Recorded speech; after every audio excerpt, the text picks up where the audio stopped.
تفضل يا ايوب. السلام عليكم ورحمة الله وبركاته. عليكم السلام ورحمة الله وبركاته يا عبد الله.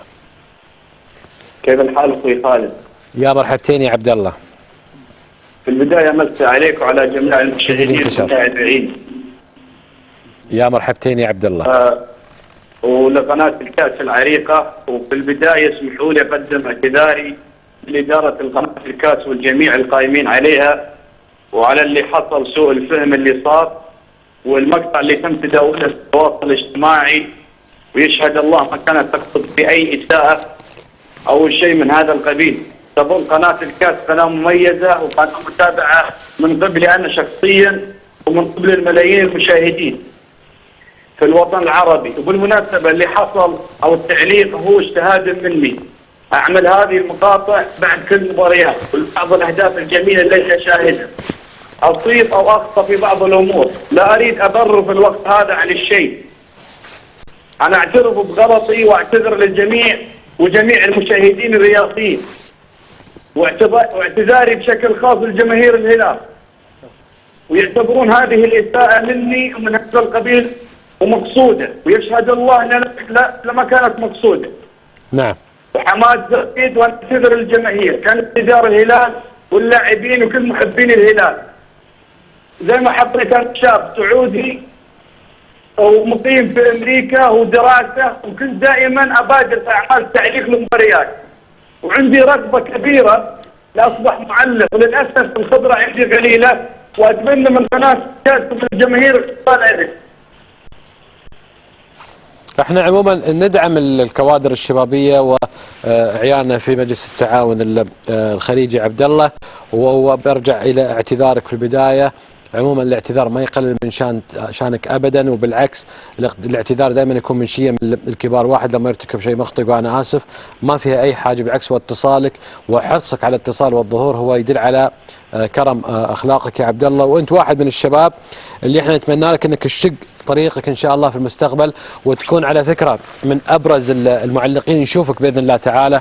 وان شاء الله اهم شيء الاعتذار يوصل لكل عشاق ومحبين نادي واداره نادي الهلال، وكذلك لاداره قناه الكاس. ولكن قبل كل شيء ما راح اهدك الان، انا الحين راح اعطيك الاهداف وبعطيك المباراه وعلق عليها وسمعنا تعليقك يا عبد الله.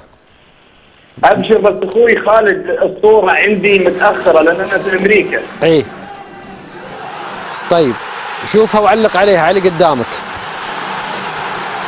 اي لحظه شو عبد الله، لحظه يا عبد الله، عيد لي اللقطه من البدايه. لحظه من البدايه مره ثانيه، نعطيك اياها مع صوت الجمهور يا عبد الله وعلق عليها مره ثانيه. بس انت جاهز الحين؟ لما نقطع في التعليق فشفت الفيديو من البدايه. طيب. الكرة عند الكابتن احمد خليل من الزيت الناحيه اليسرى، يوصل جول الليمة الثقيل وليمة لنادي الاهلي الاماراتي في مدينة دبي، يحلق في سماء دبي الليمة هنا لعادة للكابتن. الجول الثاني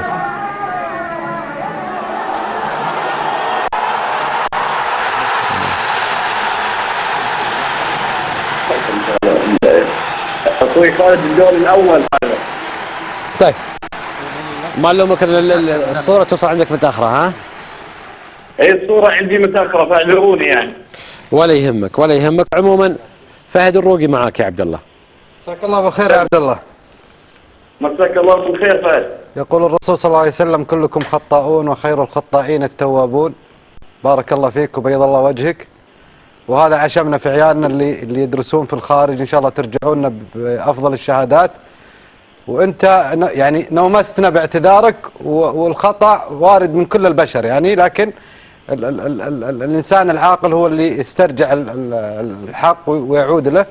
وبيض الله وجهك، واتمنى ان شاء الله انه نشوفك في يوم من الايام في احد القنوات معلق سعودي لك شأن باذن الله. يعطيك العافيه فهد. خالد عبد الله ابو نوفل معك يا عبد الله. تم عبد الله. مرحبا اخوي عبد الله، كيف الحال؟ مساك الله بالخير. في الحقيقه شوف من غير مجامله، انا شفت الفيديو اللي انتشر، في الحقيقه انت مشروع معلق قادم وبكل قوه. يعني انا من خلال هذا المجلس اراهن عليك مستقبلا.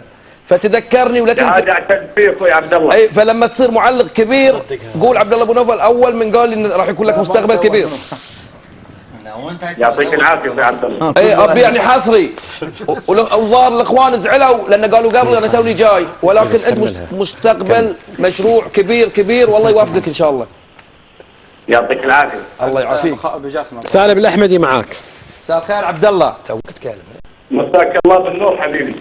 انت خامة صوت ممتازة جدا ومشروع معلق كبير، وانا اثني على كلام الاخ فهد، يعني اعتذارك هو اعتذار الكبار، ويعني احنا نشكرك جدا على هذا الاعتذار، وان شاء الله نشوفك ان شاء الله معلق كبير في قادم الايام باذن الله.